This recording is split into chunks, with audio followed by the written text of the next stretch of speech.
Luck और hard work में एक इटर्नल बैटल है। हम सब कहते हैं, कोई कहता है लक कुछ नहीं होता, कोई कहता है कि luck Fortune favours the brave, कोई कहता है कि नहीं लक बहुत कुछ होता है। अगर मैं अपनी जर्नी की बात करूं एज अ यूपीएससी एस्पिरेंट और अभी यूपी पीसीएस के रिजल्ट की, तो आज की डेट में आज है 19 जनवरी, और आज की डेट में मार्कशीट आई। मार्कशीट में देखा कि मेरे इंटरव्यू में मार्क्स 70 हैं, जो कि काफ़ी अच्छे मार्क्स हैं, काफ़ी अच्छे, आउट ऑफ 100 काफ़ी अच्छे मार्क्स हैं। सो हैप्पी था। बेसिकली जब मैंने पेपर दिया था तो मेरी तैयारी इतनी अच्छी नहीं थी, क्योंकि मैंने अपना जो एक सब्जेक्ट होता है, core subject apart from journal studies, वो इतना अच्छा प्रिपेयर नहीं था। इनफैक्ट पेपर देने के बाद मैं केरल चला गया था। सो आज इस सेकेंड एपिसोड दैट इज अनरफल्ड रशेष में थोड़ा लक और फॉर्च्यून पे मैं कुछ अपनी बातें करता हूँ। सो मैं इस चीज़ में फर्म बिलीवर हूँ कि भाई हमारे हाथ में केवल अपना काम ही है, और मैं लक में ज़्यादा बिलीव नहीं करता हूँ। बट लक कुछ तो होता है। हाँ, ये अपने हाथ में नहीं है, ये बात तो बिल्कुल ठीक है, बट लक कुछ ना कुछ तो होता है। जैसे रिसेंट केस मैं आपको बता रहा था मार्कशीट का। अब मार्कशीट में मेरे 70 मार्क्स आए। पहली बात तो इस पेपर में ही इटसेल्फ यूपी पीसीएस की ये अभी तक की सबसे बड़ी वैकेंसीज थी पिछले 10 साल में, और आने वाले 5-6 साल में ऐसा लगता तो है कि अराउंड 900 प्लस सीट्स की वैकेंसी थी। यूपी पीसीएस में आज तक इतनी बड़ी वैकेंसी नहीं है। उसके बाद इसी पेपर के जस्ट बाद 10% का रिजर्वेशन और भी बढ़ गया, दैट इज फॉर ईडब्ल्यूएस, जो गवर्नमेंट ने लेकर आई उसके बाद। तो मेरे पेपर में वो 10% का रिजर्वेशन भी नहीं लगा। तो मेरे लिए मतलब as a general candidate unreserve category के लिए मेरे पास पूरा 50% का स्कोप था। तो जो 50% का स्कोप था, उस 50% के स्कोप में मुझे ज्यादा स्पेस था ऑब्वियसली, तो ज्यादा सीट्स और रिजर्वेशन हल्का सा कम, रिजर्वेशन भी कम। सो मेरे लिए स्कोप बढ़ गया। हाँ, ये ज़रूर था कि मेरी उस समय तक मेरे सब्जेक्ट की तैयारी नहीं थी, तो इसलिए मैं कितना श्योर नहीं था तैयारी को लेके।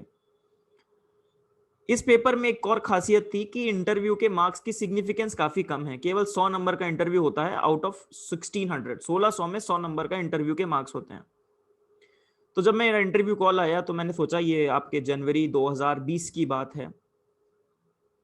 नहीं, जनवरी की नहीं है, ये बात है आपकी मार्च अराउंड की, कि भाई मेरा इंटरव्यू कॉल आ गया। नहीं नहीं, मार्च की भी नहीं, आई एम सॉरी, थोड़ा टाइमलाइन मिस हो रही है। मुझे पता चला कि मेरा इंटरव्यू कॉल है।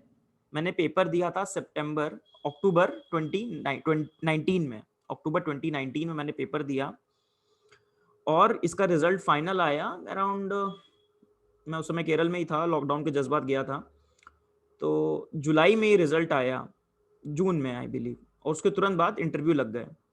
तो जब रिजल्ट आया तो मैं ज़्यादा होपफुल नहीं था, क्योंकि मेंस के मार्क्स ज़्यादा अच्छे आए नहीं थे। तो मुझे लगा कि इंटरव्यू में 100 मार्क्स, और 100 मार्क्स है 1600 मार्क्स में, जब मेंस ही नहीं अच्छा हुआ है तो इंटरव्यू में क्या कर लूंगा। तो मैंने सोचा बस दे दूं जाके।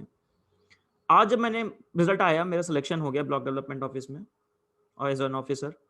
बट जब रिजल्ट आया तो मैंने मार्कशीट देखी, सो आई सॉ 70 मार्क्स। तो मैंने देखा कि अगर मेरे इंटरव्यू में 70 मार्क्स नहीं आते तो मैं इस लिस्ट में भी नहीं होता। अगर वो, जैसे मैंने बाकी कैंडिडेट्स के मार्क्स देखे तो 42, 40, 48, एक के 62 भी थे। तो मैंने देखा कि अगर मेरे 70 नहीं होते, अगर 70 की जगह 40 होते, तो मैं इस लिस्ट में भी नहीं होता, कोई रैंक नहीं आती, कुछ भी नहीं होता। फिर और भी बच्चों से बात की, पता चला कि जो चेयरमैन, कई सारे बोर्ड होते हैं इंटरव्यू इंटरव्यू लेने के लिए, 4-5 बोर्ड अलग अलग होते हैं। तो जो बोर्ड चेयरमैन साहब का था, उन्होंने ही सबसे कम मार्क्स दिए हैं, 40s में मार्क्स दिए हैं।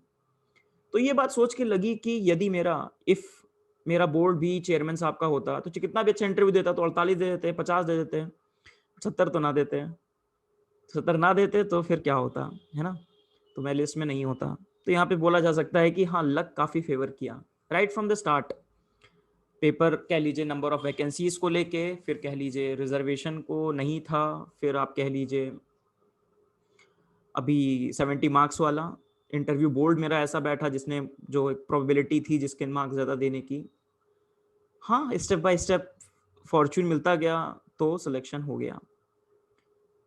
स्टिल इस चीज़ को मैं, इससे लाइफ की फिलॉसफी तो चेंज हो नहीं जाएगी कि हर चीज़ भाग्य पे है। हाँ, ज़रूर काफ़ी चीज़ें, काफ़ी फैक्टर, स्पेशली बहुत ही अनप्रिडिक्टेबल एग्जाम्स है UP PCS and state PCS भी। अब तो बहुत सारे पेपर होते हैं, कहीं पेपर में कुछ भी मिस्टेक हो गया तो काफ़ी डाइसी होता है। इट्स नॉट, ये नहीं है कि आप श्योर हैं कि you will be gate select, you will be selected. ये मुझे किसी ने बताया था, किसी सीनियर ने, कि जो बंदा टॉप भी कर रहा है and those who are not getting into the list but interview तक पहुंच रहा है, उनमें ज़्यादा कोई नॉलेज का डिफरेंस नहीं है, it just a slight luck का कुछ डिफरेंस है। उनका बोल डिफरेंट हो गया, इंटरव्यू में कुछ मार्क्स ऊपर नीचे हो गए और पूरी लिस्ट चेंज हो जाती है। तो हाँ, लक का बहुत बड़ा फैक्टर है। इसीलिए एक बात बस जो इसका फलसफा है बेसिकली, इसका ये कहना है कि we should not be too cruel on ourself. हमें अपने ऊपर काफ़ी क्रूएल नहीं होना चाहिए। हार्ड वर्क ही हम कर सकते हैं, बट कई बार जब रिजल्ट्स नहीं आते हैं तो उसके बाद कई ऐसी चीज़ें होती हैं विच आर बियॉन्ड आर, जो हमारे हाथ में नहीं होती हैं। It's only the hard work which is in our hand. केवल केवल हार्ड वर्क ही हमारे हाथ में है और उसी को किया जा सकता है। सो जो चीज़ हाथ में नहीं है उसको लेके कुछ करना नहीं, ठीक है। सो अल्टीमेट फिलॉसफी यही है कि भाई फॉर्च्यून फेवर्स द ब्रेव। हाँ, ऐसा नहीं है कि मैंने मेहनत नहीं की या फिर I not worked hard. For the last 3 to 4 years I worked really hard. मुझे पता है कि कितना हार्ड वर्क मैंने किया है। मेरे जीएस में मार्क्स अगर मैं अपने बताऊं तो अभी तक मैंने जितने मार्क्स देखे हैं तो एथिक्स में मेरे हाईएस्ट मार्क्स हैं। तो अच्छी बात है, ये इट्स अ गुड थिंग, अच्छा लगता है। बट ऑब्वियसली लक पे तो कुछ छोड़ नहीं सकते। और बट हाँ, ये ज़रूर कह सकते हैं कि अगर सिलेक्शन नहीं हुआ होता और मार्क्स देखता तो ज़रूर एक निराशा ज़रूर होती। पर ये भी है कि अपने ऊपर हार्ड नहीं होना चाहिए। सक्सेस और फेलियर के पीछे आपके हार्ड वर्क के अलावा भी बहुत सारे फैक्टर होते हैं जो वर्क करते हैं। तो पहली बात, अपने ऊपर हार्ड मत होइए।